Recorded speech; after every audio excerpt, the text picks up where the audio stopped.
السلام علیکم ورحمۃ اللہ تعالیٰ وبرکاتہ۔ حضرت مولانا حذیفہ بستانوی صاحب دامت برکاتکم العالیہ، ابھی مجھے متعدد ذرائع سے یہ اندوہناک خبر ملی کہ حضرت مولانا قدس اللہ تعالیٰ سرہ حضرت مولانا غلام محمد بستانوی صاحب دنیا سے رخصت ہو گئے، اللہ کو پیارے ہو گئے۔ انا للہ و انا الیہ راجعون۔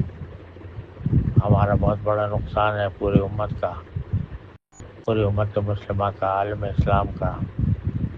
اللہ تبارک و تعالیٰ اپنے رحمت سے ان کے مکمل مغفرت فرما کر ان کو درجات عالیہ جنت الفردوس میں عطا فرمائے، ان کی خدمات کو قبول فرمائے، اور اللہ تبارک و تعالیٰ ان کے درجات بلند فرما کر آپ حضرات کو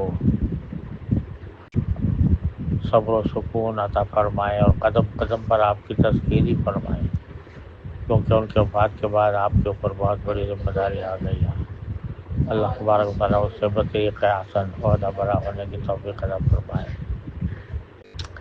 اللہم اکرم نزلہ ووسع مدخلہ وابدلہ دارا خیرا من دارہ واہلا خیرا من اہلہ واغسلہ بالماء والثلج والبرد ونقه من الخطايا كما ينقى الثوب الأبيض من الدنس وباعد بينه وبين خطاياه كما بعدت بين المشرق والمغرب اللهم اغفر له وارحمه وارضه وارض عنه وادخله الجنة ونجه من النار اللهم الہم ذویہ الصبر والسلوان۔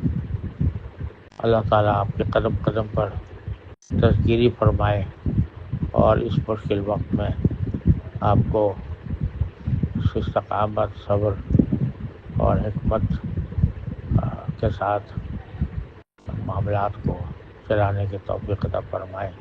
دل سے دعا کرتا ہوں انا للہ و انا الیہ راجعون کی کثرت کرنا چاہیے، انشاءاللہ اس سے صبر و سکون بھی ہوگا اور اللہ تعالیٰ کی طرف سے توفیق بھی ہوگی۔